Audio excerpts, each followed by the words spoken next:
Para este lanzamiento nos acompaña el director de Planeación Nacional, Luis Alberto Rodríguez, la viceministra de Protección Social, María Andrea Godoy, el subdirector general de la superación de la pobreza del Departamento de Prosperidad Social, Juan Camilo Giraldo. Hay un grupo de personas en Colombia cuyo trabajo es definir quién es pobre y quién no. Para esta presentación le damos la palabra al doctor Luis Alberto Rodríguez. Muy buenos días a todos los que nos están escuchando. Saludo cordialmente a cada uno de los colegas que nos acompañan. Para nosotros es un honor y una satisfacción lanzar oficialmente la nueva versión del Sisbén, más conocido como el Sisbén 4. Puede que no parezca un problema demasiado difícil, pero las consecuencias de esta definición son enormes. Esta decisión significa trazar una línea, y donde sea que dibujen esa línea, habrá personas que podrán acceder a programas sociales del Estado y habrá quienes se quedarán por fuera. Más actualizada. El 4 de marzo de 2021, esa línea se movió.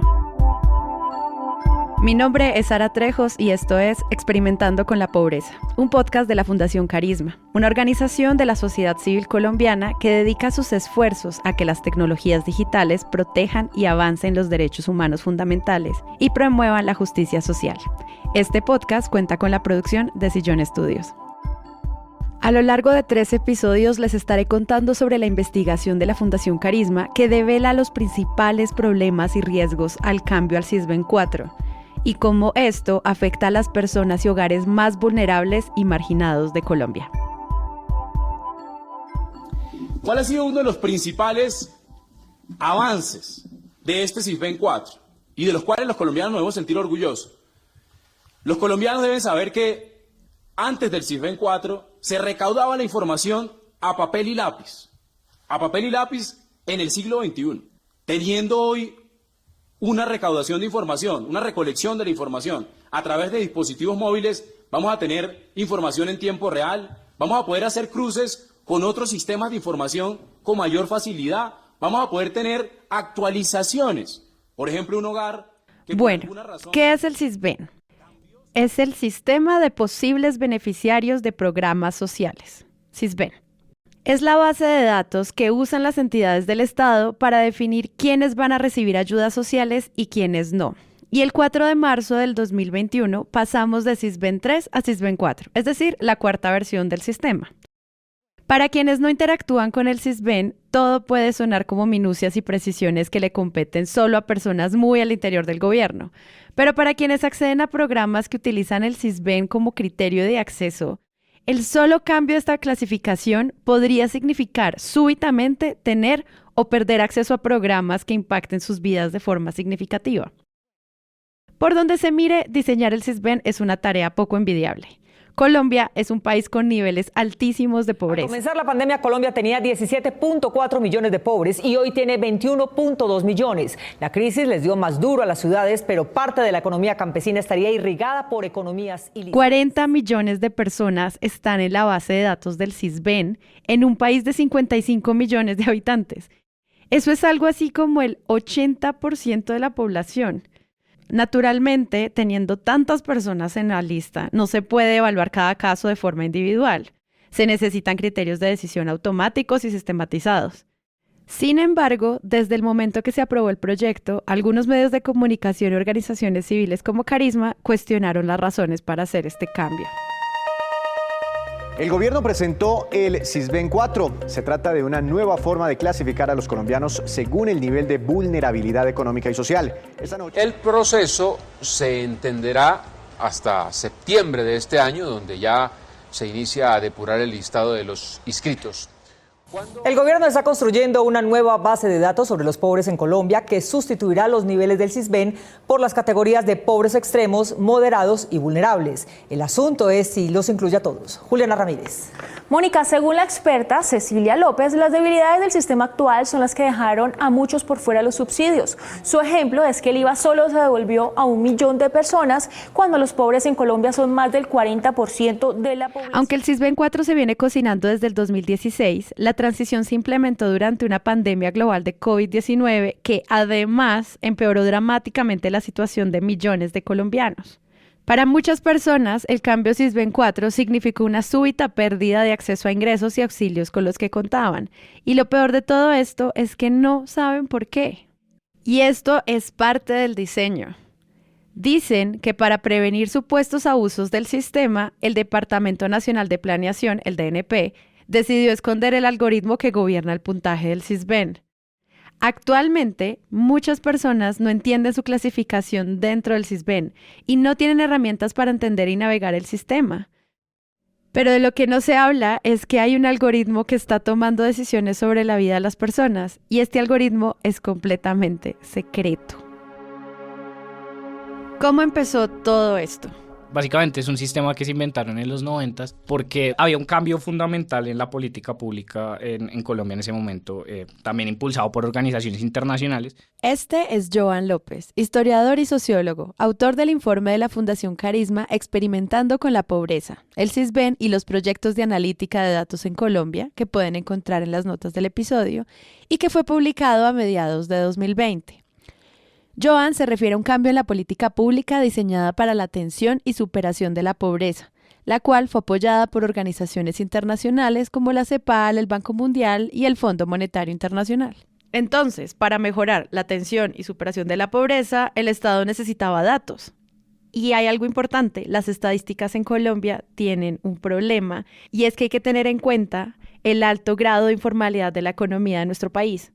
La economía informal son todos esos negocios que no quedan registrados en ninguna parte, que no pagan impuestos y que sobre todo no se pueden medir. Esto abarca desde la persona que vende aguacates en la calle hasta la que vende maquillaje por Instagram y no declara impuestos.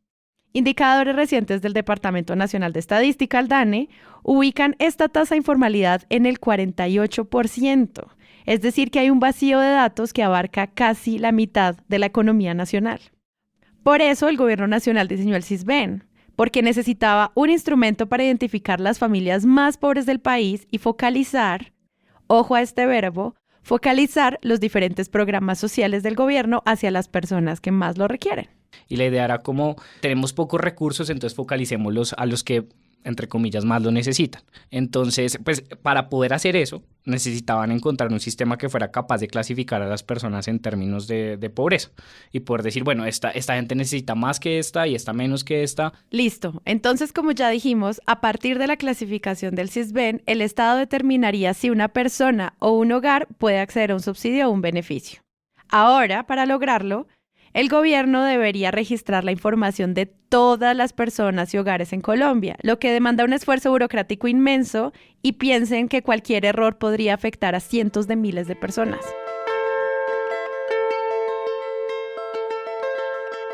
El gobierno decidió entonces recoger la información suficiente para determinar cuáles eran los hogares y las personas que estaban en situación de pobreza en todo el país.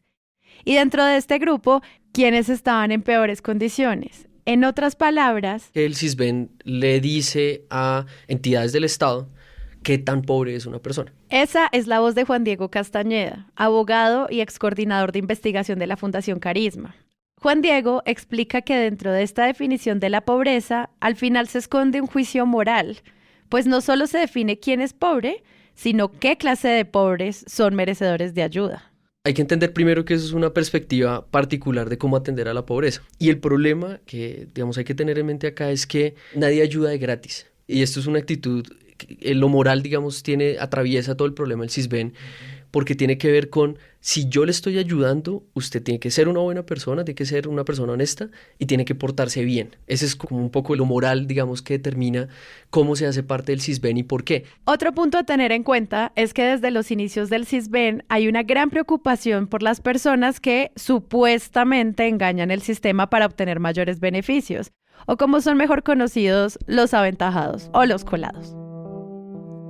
Siempre dudando de que la gente estuviera engañando al sistema. En otras partes del mundo existen este tipo de registros, pero digamos este tipo de registros funcionan en lo que uno dice, hey, yo acabo de perder mi trabajo, estoy en una situación difícil y voy y digo, hey, necesito este beneficio social y lo inscriben a uno en una base de datos.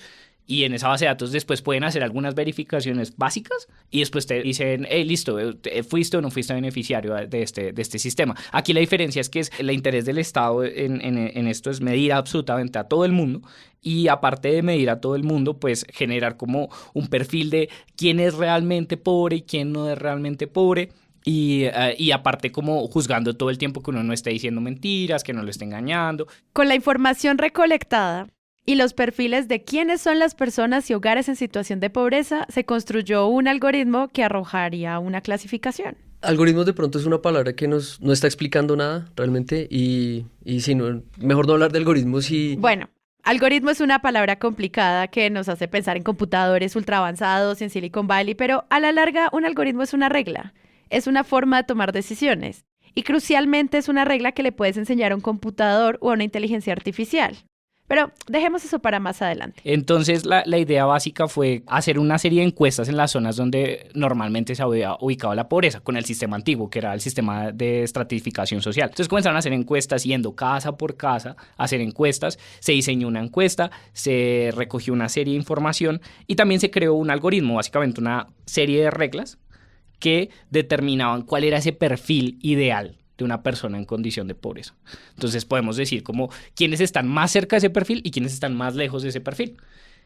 Más o menos así fue como se creó el CISBEN y esa es su funcionalidad. Y pues con los años ha ido creciendo. Entonces ya no era solamente los accesos a servicios de salud, sino empezaron a utilizarlo para absolutamente todo. Pero no quiero aburrirlos hablando de algoritmos, inteligencia artificial y de computadores procesando cantidades enormes de información y de toma de decisiones. No, lo importante aquí sobre esta discusión es que la inteligencia artificial siempre responde a las instrucciones con las que fue creada. Si las instrucciones vienen con un sesgo, como que la gente va a mentir, los resultados de la inteligencia artificial van a reflejar ese mismo sesgo.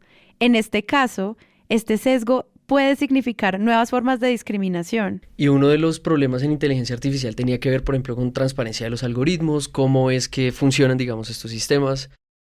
Cuando uno entra al tema de inteligencia artificial y derechos humanos, lo que tiene que ver con discriminación, cómo es que los algoritmos y cómo es que los sistemas en general discriminan poblaciones en particular, cómo es que dan resultados que, digamos, tienen efectos sociales graves y normalmente negativos. Y haciéndole seguimiento a este tema, se empezaron a preguntar qué casos había en Colombia y encontraron que el gobierno estaba adelantando una actualización de, sí señores y señoras, el CISBEN. El CISBEN fue uno de esos casos y precisamente la última versión del CISBEN se prestaba muy bien para este análisis porque incluye muchos de los mecanismos que analizamos sobre inteligencia artificial, sobre algoritmos y sobre los efectos de la tecnología en la sociedad. Y es que analizar el CISBEN también permite investigar los impactos diferenciales que esta tecnología tiene específicamente sobre las comunidades más vulnerables que son sistemáticamente discriminadas y marginadas. Hola, soy CISBEN. Soy un sistema de... Entonces tenemos que un algoritmo es una serie de instrucciones o de reglas. En este caso, primero se hace una encuesta. Todos los datos de esa encuesta pasan por un algoritmo que determina un puntaje. Ese puntaje se asigna según los parámetros que define el Departamento Nacional de Planeación y esos parámetros son los que el DNP considera característicos de una persona en situación de pobreza. Por ejemplo, tenemos piso de tierra, techo de zinc y no agua potable, entonces esas tres cosas significan pobreza, sí. Tenemos piso de cemento, tenemos techo de eternit, de teja, tenemos agua potable, pero no tenemos, qué sé yo, el nivel de educación, no hay, digamos, nivel de escolaridad o alfabetización. Entonces, pobreza, pero no tan extrema, ¿cierto? Y así sucesivamente. O sea, lo importante es entender, tomamos unos datos que ese es el trabajo del DNP, haber determinado las encuestas, ese instrumento, y luego hacerle decir algo de esos datos, ¿cierto? Traducirlos de alguna forma, convertirlos en una gran clasificación, que es la que en últimas hace el CISBEN. Más bien una simplificación, porque la idea es como, pues la pobreza es una cosa súper compleja, ¿no? O sea, digamos, han habido un montón de pensadores en filosofía, en economía, en sentarse a ver qué rayos es la pobreza, entonces lo que hacen ellos es abstraerla y decir, bueno, yo creo que ser pobre es tener piso de tierra. Entonces, toda la gente que tenga piso de tierra está jodida y entonces está en una condición de pobreza extrema. O la gente que no lee está en condición de pobreza. Entonces esa es la idea, o sea, tú vas creando como un perfil, una serie de cosas que valoras como pobreza y cosas que no valoras como pobreza. Entonces es una abstracción de esa complejidad que es la pobreza. Definir quiénes se encuentran en situación de pobreza es muy complejo, no solo por lo difícil que resulta construir el concepto mismo de pobreza, las implicaciones políticas que eso tiene, sino también porque los cambios en las condiciones de vida de los hogares obligan a revisar constantemente las variables que componen esa idea de pobreza. No es lo mismo ser alguien pobre en 2019 a ser alguien pobre en 2021 después de una pandemia. Por ese motivo, desde que se empezó a utilizar el Sisbén, comprendieron la necesidad de que había que actualizar el algoritmo. Cada vez que se considera que está desactualizado, pues se hace un cambio. Y estas actualizaciones es lo que llamamos versiones. Sisbén 1, Sisbén 2, Sisbén 3 y ahora Sisbén 4. Entonces está el Sisbén 1, que fue la primera versión de los 90s. Está el Sisbén 2, que no sé, como de 2003. Y está el Sisbén 3, que era la última versión antes de la de 2016. Entonces cada vez se iba cambiando el algoritmo. Entonces básicamente generalmente ellos argumentan esos cambios porque dicen como el algoritmo está desactualizado, la gente nos está engañando, está aumentando la cantidad de gente en condición de pobreza. Digamos que eso es casi lógico porque también el Sisbén ha crecido en tamaño. O sea, alguna vez fueron 5, 6, 7 millones de personas las que estaban inscritas en el Sisbén. Ahorita lo que te digo, estamos casi llegando a los 40 millones. O sea, es casi natural que va creciendo. Aparte tiene esa característica censal, ¿no? O sea, está recogiendo información de todo el mundo todo el tiempo. Entonces, eso lo hace una base de datos mucho más móvil, mucho más diversa, y siempre la argumentación ha sido como el sistema se está quedando atrás porque estamos comenzando a ver que hay más gente en condición de pobreza, o hay más gente reclamando beneficios sociales, o hay más gente engañándonos.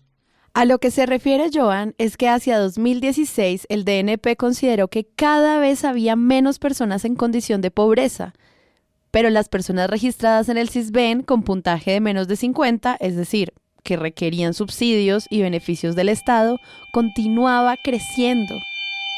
Según el DANE había menos pobres, pero según el Sisbén había más. Entonces el DNP ofreció 2 posibles factores que explican este fenómeno.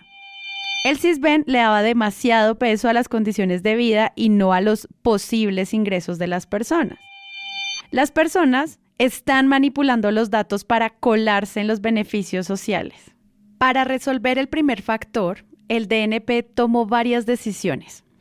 Por una parte, le apuntó a mejorar la tecnología de cómo estaban recogiendo la información, con el objetivo de reducir los errores humanos en el registro y facilitar la georreferenciación de los hogares.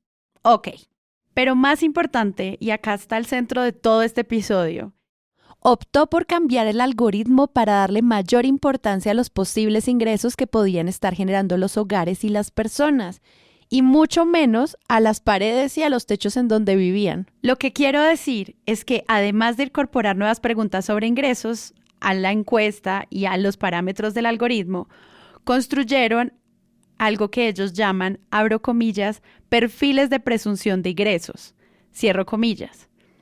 Es decir, ¿cuánto debería estar ganando alguien según su perfil? Por ejemplo, si una familia hay personas que tienen bachillerato, deberían estar accediendo a X servicios sociales, diferente a una familia que tenga personas que terminaron un técnico, pues si estudiaron, tal vez deberían estar ganando más. Pero lamentablemente eso no siempre es cierto.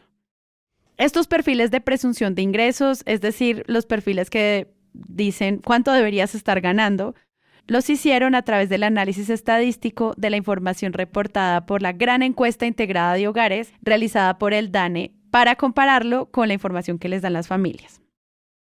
Entonces, aterrizando esto, las familias brindan una información. El DNP toma esa información y la compara con el DANE. Con eso, agrupa los perfiles de ingresos y revisan si eso que está diciendo las familias tiene sentido para ellos. O sea que están juzgando a la persona no por lo que tiene de ingreso actualmente y determina su situación de pobreza, sino por lo que por su característica socioeconómica compartida con un montón de gente, debería estar ganando en un momento del tiempo. Tenemos un asunto del que hablar. ¡Del dinero no, olvídalo! Entonces, se juzga la veracidad de la información que dan los hogares cuando los comparan con otros que son similares. Es más bien el paso de constatar las condiciones de vida de la gente, por ejemplo, a través de cómo viven, nivel de escolaridad, todo este tipo de cosas, condiciones concretas que tienen que ver con su situación actual, a sumarle a eso una predicción y una comparación, digamos, como con un estándar ideal. Eso se llama algoritmo de predicción de capacidades de generar ingresos.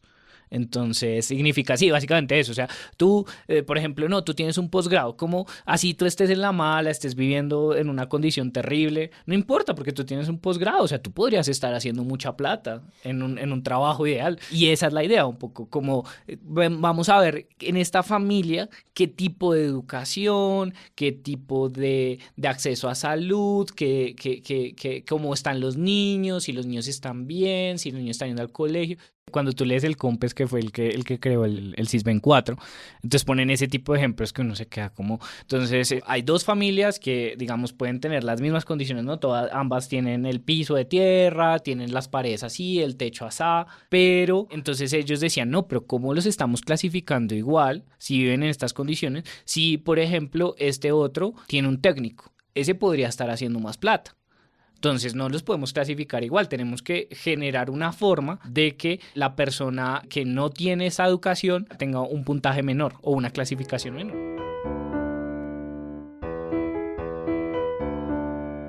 Bueno, ¿se acuerdan que hablábamos de dos factores? El primero relacionado a los posibles ingresos de las personas y el segundo donde las personas están manipulando los datos para poder colarse los beneficios sociales. Bueno, lo que hizo el DNP para detectar a estos colados fue tomar la información que las personas les estaban dando a los entrevistadores y cruzarlas con 34 bases de datos públicas y privadas. Dentro de estas bases hay información que es muy sensible, por ejemplo, la condición de salud, la fecundidad, cuántos miembros hay en las familias, la condición de víctima del conflicto armado, los ingresos, incluso el origen de los ingresos. Además, incluyó dentro de esta encuesta una cláusula en la que la negativa a entregar esta información significa que podrían excluirte del sistema y cualquier inconsistencia en los datos puede llevar a acciones legales o administrativas. Se siente como una actitud del tipo, a mí no me vas a mentir. Entonces, vemos que el CISBEN 4 contempla cambios sustanciales que son en serio importantes de discutir en el debate público y más a vísperas de elecciones.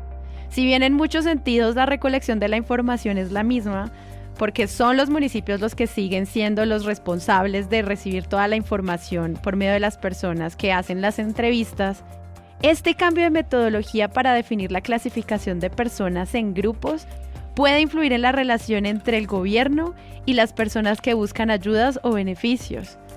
En esta metodología se pasó de un enfoque centrado en las condiciones de vida a un enfoque que permite estimar la capacidad que tienen las familias de generar ingresos. También incorporaron diferentes mecanismos de verificación y depuración del sistema a partir de este cruce de bases de datos públicas y privadas que pueden tener consecuencias en el cambio de clasificación de las personas y los hogares. Miren, lo que yo quiero señalar, y es algo que tiene muy claro la Fundación Carisma, es que quien es pobre o quien no, quien recibe beneficios del Estado y quien no, es un tema político.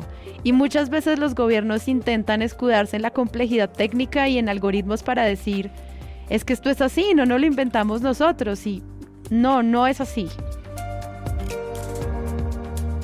En el próximo episodio de Experimentando con la Pobreza, un podcast de la Fundación Carisma, seguiremos desentrañando cómo la actualización del CISBEN está afectando a la población más vulnerable en dos aspectos. Uno, suponiendo cuál debería ser el ingreso de los hogares según sus condiciones socioeconómicas, lo que termina cayendo en un prejuicio de cuál es el pobre ideal y el buen pobre.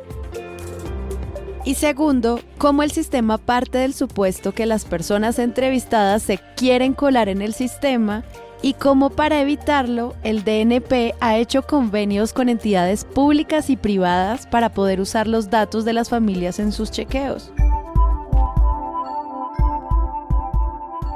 Acabas de escuchar Experimentando con la Pobreza, un podcast enfocado en la divulgación de información sobre el CISBEN y los proyectos de analítica de datos en Colombia a cargo de la Fundación Carisma.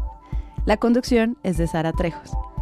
La coordinación de la investigación es de Juan Diego Castañeda, abogado y excoordinador de investigación de la Fundación Carisma, y la investigación es de Joan López Solano, autor del informe de la Fundación Carisma Experimentando con la Pobreza. La producción de este podcast es de Sillón Estudios. El guión es de Pablo Convers. La edición es de Gabriela Supelano. Sara Trejos y Paula Villán son las productoras. El fact-checking es de Juan Diego Castañeda y Joan López Solano.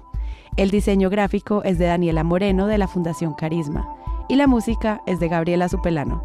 Agradecemos especialmente a Milena, Catherine, Johnny, Daneris y Alexander por contarnos sus testimonios para este podcast. Gracias por escuchar.